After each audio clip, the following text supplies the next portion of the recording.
Specifically ये बात मैं शौहर हजरात, मर्द हजरात के लिए कह रहा हूँ कि अपने पार्टनर्स को ना आप इम्प्रेस करने की कोशिश ना करें। जब जब आप अपने पार्टनर को इम्प्रेस करने की कोशिश करेंगे आप नाकाम होंगे। अब ये लाजमी नहीं है कि आपकी नाकामी का मतलब ये कि आपके पार्टनर ने आपसे इम्प्रेस नहीं होना, उसने इम्प्रेस हो भी जाना है तो भी आपका नुकसान है। यानी अगर आप इम्प्रेस कर रहे हैं और उसे किसी एहसास कमतरी में मुब्तला कर रहे हैं तो फिर वो आपका नुकसान होगा। और आपका नुकसान इस सूरत में होगा कि आपके जो लोग हैं, आपसे जो मुंसलिक लोग हैं, आपसे जो जुड़े लोग हैं, उनके साथ उसकी ट्रीटमेंट वही हो जाएगी जिस अंदाज से आपने उसे ट्रीट किया। आपकी औलाद जब पैदा होगी तो वो उसी नुक्ता नज़र से, उसी नफ्सियाती जहन से, उसी थॉट पैटर्न के साथ उसे ट्रीट करेगी, उनकी तरबियत करेगी। तो पहली बात तो ये है कि इम्प्रेस करने की कोशिश ना करें कि मैं जो हूँ ना, मैं तो बड़ी तोप चीज़ हूँ, तुम कुछ नहीं हो। नहीं, आप उसे कहें कि तुम सब कुछ हो, मैं तुम्हारा साथी हूँ, मैं तुम्हारा दोस्त हूँ, मैं तुम्हारा शौहर हूँ, मैं तुम्हें असिस्ट करने के लिए मौजूद हूँ।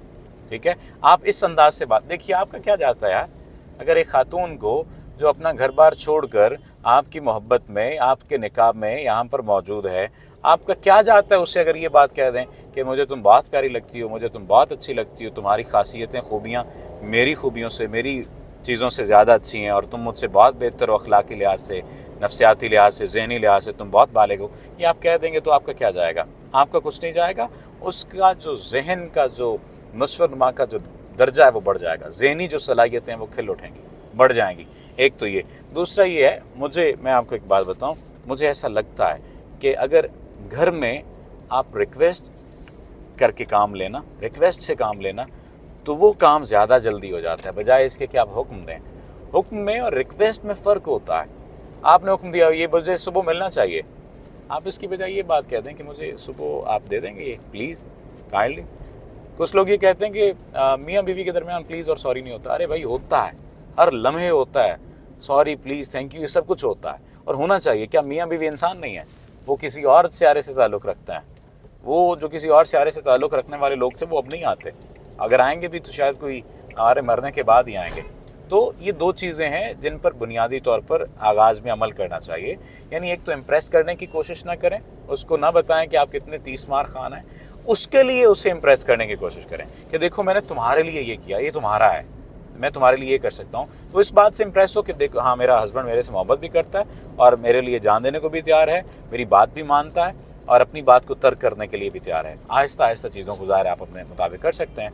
और फिर आप रिक्वेस्ट करें, आप उनसे कहें कि मैं ये चाहता हूँ, ये कर लें।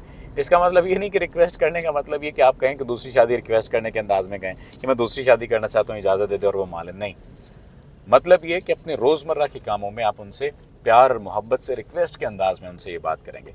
जब आप ये करने लग जाएंगे तो आप फिर देखिएगा कि ज़िंदगी में सुकून किस तरह आपका मुकद्दर बनता है।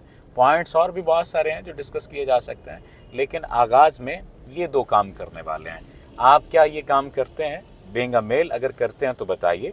और ख़ातीन कौन कौन सी हैं जिनके साथ ऐसा सलूक किया जाता है, और कौन सी ख़ातीन है जिनको हुक्म दिया जाता है, जिन्हें रिक्वेस्ट नहीं की जाती, कौन सी ख़ातीन है जिनको मारा पीटा जाता है, उनके साथ बुरा सलूक किया जाता है। कमेंट सेक्शन में वो भी बताएं ताकि इस सर्वे को भी तो किया जा सके ना कंडक्ट। और इसके साथ साथ ये भी बताएं कि आपके शौहर ने आपको पहले 2 माह में, 3 माह में कैसा ट्रीट किया, बाद में अगर बदला तो क्यों बदला, बाद में अगर नहीं बदला तो क्या चीज़ थी जिसकी वजह से नहीं बदला, और शुरू दिन से ही कौन बदलने वाले लोग थे।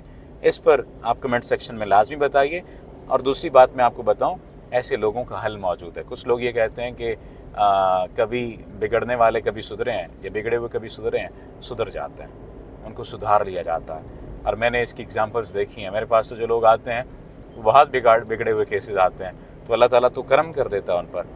चंद एक बातों पर अमल कर लेते हैं तो अमल करने के बाद उन पर करम हो जाता है। तो करम के तसलसल को आप भी बरकरार रख सकते हैं अपने ऊपर, लेकिन चंद एक चीज़ें हैं जिनको आपने ठीक करना है। वो खैर बाद में कभी डिस्कस करेंगे या ज़ाती तौर पर आपसे डिस्कस करेंगे, केस टू केस, चूँकि ये वेरी करता है। लेकिन आप कमेंट सेक्शन में हमें ये बात लाजमी बताइए कि आपके क्या जज्बात हैं अपने पार्टनर को लेकर। अल्लाह ताला आपके लिए आसानी करे।